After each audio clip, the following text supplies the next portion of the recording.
그 어머니의 첫 번째 고소장 컬렉션에 추가된 얘기예요. 그런데 고소장 콜렉터 어머님께서 고소장 수집에 대한 집념이 정말 대단하시더라고요. 세 번째 고소장을 또 날렸어요. 범죄자가 되든 전과가 생기든 무서울 게 없다. 이런 사람들이 너무 무서워요. 너 내가 무섭구나. 오늘은 제가 정말 제 인생에서 겪었던 믿기 힘든 이야기를 하나 해드리려고 해요. 아마 들으시면 이게 진짜 가능해? 하실지도 몰라요. 때는 바야흐로 2년 전 제 딸아이에게 정말 상상치도 못한 일이 일어났어요. 그때 제 딸은 초등학교 5학년이었는데요. 사실 이건 학폭이라고 하기에도 좀 그래요. 초등학생인 제 딸에게 중학생 언니들이 그런 거거든요. 어쩌면 이건 그냥 범죄가 맞는 것 같아요. 이야기는 이렇게 시작돼요. 제 딸의 친구가 있었는데 자기가 가난해서 엄마가 뭘 안 사준다고 하면서 제 딸에게 신발, 옷, 인형, 핸드폰 케이스 같은 걸 사달라고 계속 그랬나 봐요. 제 딸은 그냥 그런가 보다 했대요. 그런데 안 사주니까 친구가 갑자기 죽고 싶다고 문자를 보내고 자기 언니가 10만 원을 가져오라고 했다는 거예요. 저는 그때도 그냥 친구가 좀 힘들겠구나, 위로나 잘 해주렴 하고 대수롭지 않게 넘겼어요. 정말 이게 시작일 줄은 몰랐어요. 근데 딸아이가 아빠 생신 선물 사드리겠다고 20만 원을 열심히 모았거든요.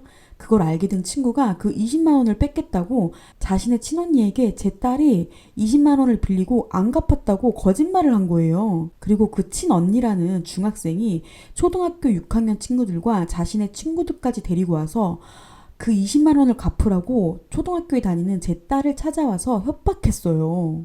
세상에, 그 이야기를 듣고 저는 정말 충격이었어요. 그래서 저희는 바로 법적으로 대응을 했어요. 형사 고소도 하고 학폭 신고도 했죠. 하굣길이라 협박 시간이 짧았던 초등학교 6학년 아이들을 빼고 35도 무더위 속에서 무인 아이스크림 가게에서 더위를 식히며 3시간 반을 기다렸던 중학생들만 형사 고소했어요. 20만 원을 빌리고 안 갚았다고 허위 사실을 말하고 제 딸을 협박한 초등학교 5학년 친구는 허위 사실 명예훼손으로, 그리고 중학생들은 특수협박, 협박, 위협으로요.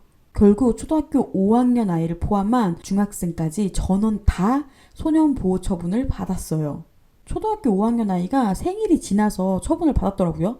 생일이 안 지났으면 처분을 안 받는 거였대요. 혹시 소년재판 후기가 궁금하시면 보고 오세요. 링크 걸어놓을게요.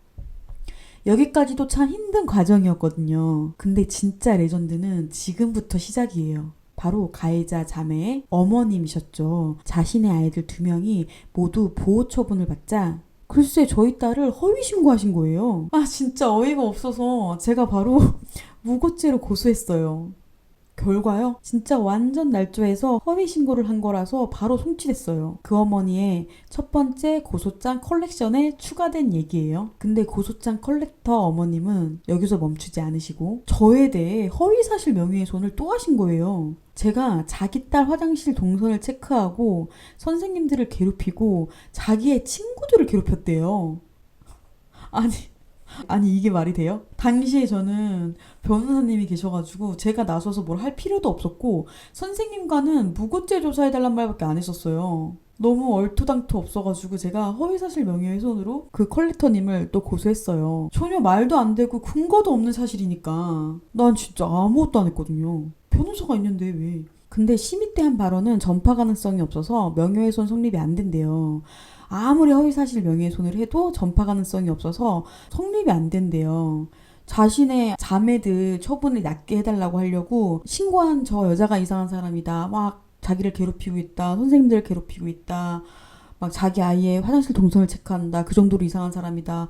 막 이런 얘기들이 다 거짓말인데도 전파 가능성이 없어서 안 된다고 하더라고요. 그래서 그냥 피해망상인가 보다. 그리고 무고죄도 되게 이상한 걸 신고했길래 저는 경계선장인가? 이 생각도 했어요, 사실. 너무 이상한 신고를 했길래. 어쨌든 그냥 피해망상인가 하고 웃어 넘겼어요. 그런데 고소장 콜렉터 어머님께서 고소장 수집에 대한 집념이 정말 대단하시더라고요. 여기서 끝이 아니었어요. 이번에는 무려 증거 조작을 했지 뭡니까? 세 번째 고소장을 또 날렸어요.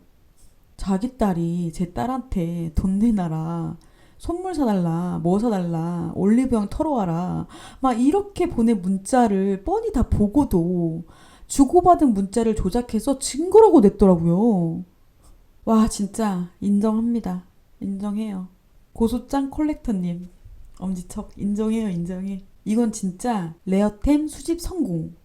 어떤 가해자도 무고죄로 고소당하고 증거 조작으로 고소당하진 않는 것 같아요. 그래서 제가 또 세 번째 고소를 했습니다. 진짜 고소장 컬렉터가 맞으신가 봐요. 지금 무고죄랑 이 증거 조작 사건을 병합해달라고 탄원서 쓰고 있거든요. 어떻게든 자신의 자녀 두 명이 보호 처분 받으니까 쌍방을 만들려고 하시는 거잖아요. 할 게 없어요. 할 게 없어요. 할 게 없어. 진짜로. 아니, 증거 조작해도 안 돼. 허위 신고해도 안 돼. 이게 또 뭐가 남았냐고. 할 게 없지 않나, 이제? 근데 말이에요. 이 모든 일의 중심에 있는 제 딸, 초등학교 5학년이었던 제 딸은 정말 아무것도 한 게 없어요. 친구가 가난하다고 선물 사달라길래 위로해주고, 친구가 죽고 싶다고 하길래 마음 아파해주고, 20만 원 갚으라고 하길래 안 빌렸다고 하고, 진짜 아무것도 한 게 없어요. 저도 한 게 없어요. 그리고 모두 생명부지예요. 한 번도 본 적이 없어요. 제 딸도 생명부지예요. 아무도 몰라. 얼굴도 몰라요. 그런데 왜 어른이 미성년자인 제 딸한테 허위사실 명예훼손을 하고 무고를 하고 증거 조작까지 하고 미성년자잖아요, 상대가. 아니, 싸우려면 뭔가를 하려면 저한테 하세요. 저한테. 제가 어른이잖아요. 저한테 해야죠. 아니, 상대가 비슷해야 되잖아요. 아니, 저한테 해야 되지 않아요? 저한테 해야죠. 어른이 왜 미성년자를 두고 그러세요? 죄를 만들려고 하고 있는데 죄가 안 만들어지는데 미성년자가 뭐 그렇게 큰 죄를 지겠어요. 어른이 왜 미성년자를 두고 그러세요? 무고죄로 송치되셨잖아요. 지금 또 수사 중이시잖아요. 증거 조작한 것도. 왜 미성년자 아이한테 그러세요, 진짜. 자, 고소장 콜렉터 어머님, 이 영상을 빌려 제가 정중하게 하지만 단호하게 말씀드릴게요. 미성년자인 제 아이는 그만 괴롭히세요. 허위사실 명예훼손, 무고, 증거조작 이런 죄들 아이한테는 진짜 하지 마세요. 싸우려면 저랑 싸우자고요. 저한테 하세요. 제가 어른이잖아요. 저한테 하라니까요. 아무리 허위 신고를 하고 증거를 조작해도 제가 다 증거를 갖고 있어요. 주고받은 문자의 원본을 제가 안 갖고 있겠냐고요. 허위 신고하면 제가 모르겠냐고요.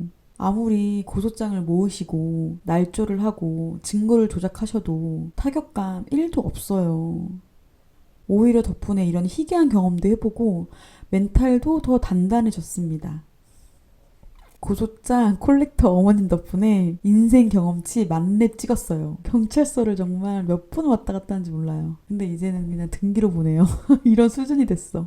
아무튼 콜렉터 어머님 화이팅 하시고요. 죄를 뒤집어 씌우려면 저한테 하세요. 저한테. 나는 무섭나 봐. 그죠, 여러분? 제가 무서우니까 그러는 거겠죠. 저한테 뭔가 죄를 뒤집어 씌우기엔 뭔가 무서우니까 약한 아이한테 하는 건가? 나는 무섭나 봐. 나한테 죄를 뒤집어 씌우기엔 내가 너무 무서우니까 미성년자 아이한테 그러나 봐요. 아무튼 어른이 저한테 하세요. 저한테. 파이팅 하세요. 무섭나 봐, 내가. 그렇게 안 무서운데. 여러분이 봐도 제가 좀 무섭나요? 나는 죄가 없긴 해. 저는 겁이 많아가지고 죄를 안 지어요. 겁이 많아가지고.